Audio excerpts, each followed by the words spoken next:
Bonjour à toutes et à tous, nous sommes le mercredi 25 mars, c'est je crois notre cinquième séquence pour vous occuper un petit peu pendant ces périodes de confinement. Alors on vous l'a dit je ne sais combien de fois, nous sommes confinés au jardin, au terrain, donc on peut travailler.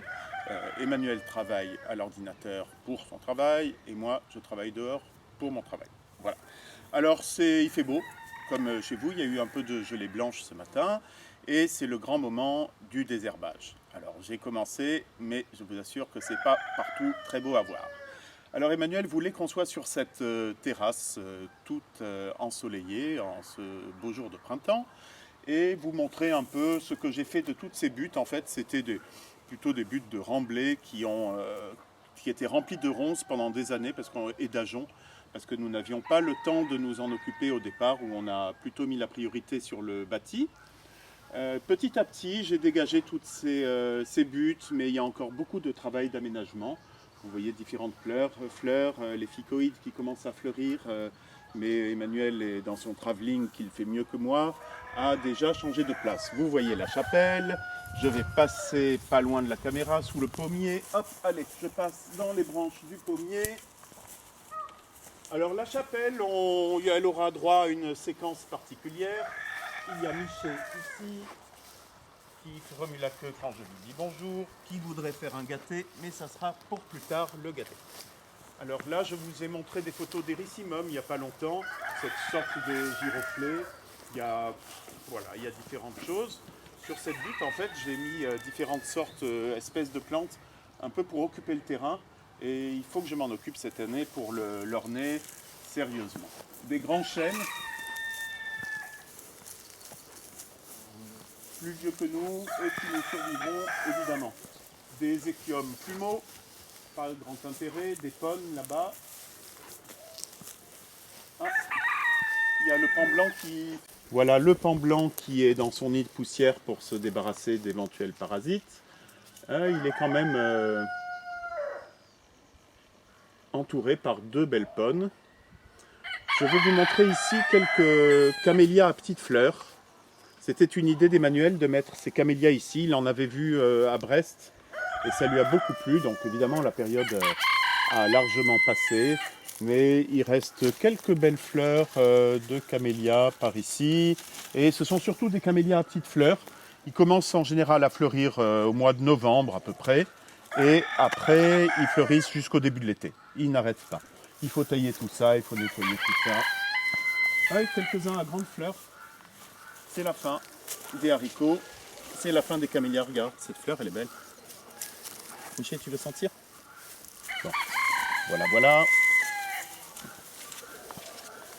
Là, on revoit de haut le terre-plein qui est un peu l'espace des animaux. Et tout au fond, il y a les premiers tunnels que j'avais construits, qui sont des tunnels de particuliers, disons, de petites serres à tomates, dans lesquelles j'ai fait mes premières armes de semis, de repiquage d'aéonium. Alors, ne regardez pas trop les mauvaises herbes. On se trouve ici dans la terrasse, dans une autre butte que j'en suis en train d'aménager. Et là, vous allez voir un instrument très précieux. Vous savez, c'est la période du confinement, donc il faut laver son linge sale en famille. Hein. On n'a pas le choix. Et quand on lave son linge sale en famille, de quoi on a besoin?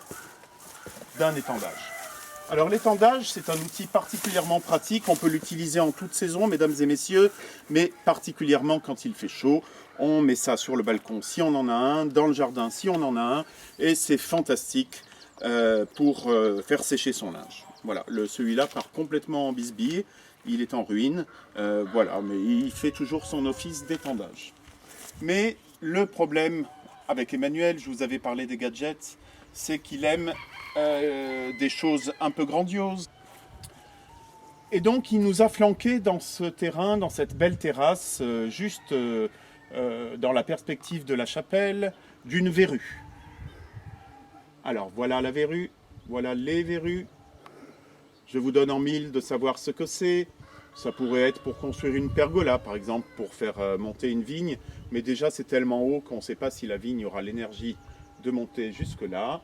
Ils ont été scellés il n'y a pas très longtemps. Il n'y a pas très longtemps. Ils tiennent bon, il peut y avoir du vent ici. On va regarder maintenant d'un peu plus près ces fantastiques poteaux. Donc ces poteaux, il y a une sorte de pomme de pin en haut. On se demande à quoi elle sert. La voici. Mais il y a des câbles entre eux. Des câbles, vous voyez qu'ils ont été particulièrement bien scellés. Vous savez que nous sommes dans une région où il y a beaucoup de vent. Donc là, je pense qu'ils vont bien tenir. On va en voir, mais il y en a pas mal de ces poteaux. Et je vais laisser petit à petit la parole à Emmanuel. C'est pas facile de parler et de travailler en même temps. Et vous voyez qu'il y a du vent. Tout ça va sécher extrêmement vite. Et je dois quand même un mot d'explication. En fait, ces poteaux, certains d'entre vous les reconnaîtront parce que au Royaume-Uni, en particulier en Écosse, il y en a partout. C'était la mode à l'époque victorienne d'étendre son linge dans les petits jardins, les backyards des maisons, ou bien même aussi dans les immeubles. Il y a encore aujourd'hui des espaces collectifs pour l'étendage du linge, avec toujours ces mêmes poteaux. Alors je voulais initialement m'acheter comme souvenir d'Écosse, en plus de mon kilt, parce que j'ai un kilt aussi, mais je ne ferai pas de démonstration parce qu'il fait trop chaud. Et donc je voulais m'acheter comme souvenir des poteaux à linge. J'avais pensé rapporter des poteaux à linge d'occasion, parce qu'on en trouve chez les antiquaires. Mais en fait, d'abord ça coûte très cher, et en plus, ils sont souvent très abîmés. Il manque souvent d'ailleurs le bas. Et donc, finalement, j'ai réussi, en cherchant bien sur Internet, à retrouver la dernière fonderie entre Édimbourg et Glasgow qui fabrique encore ces poteaux avec les moules d'origine. Donc ceux-ci sont neufs. Ils ont été faits sur mesure, faits à la commande. Et je les ai rapportés dans mon déménagement. Enfin, je les ai d'abord rapportés en camion de là où je les ai achetés jusqu'à Édimbourg. Ils ont séjourné au consulat un certain temps. Ensuite, ils sont rentrés dans mon déménagement. Et comme Hubert l'a expliqué, ils ont été fort bien scellés le mois dernier ici. Et c'est merveilleux parce que cet endroit, d'ailleurs, c'est très joli. Ça fait un souvenir d'Écosse. Et puis, en plus, c'est très efficace puisque nous sommes à un endroit où il n'y a jamais d'ombre, où il y a toujours du vent. Exactement ce qu'il faut pour faire sécher le linge. Donc avec tout ça, nous vous souhaitons une très bonne journée et vous disons à demain pour d'autres aventures patrimoniales auxquelles nous avons pensé.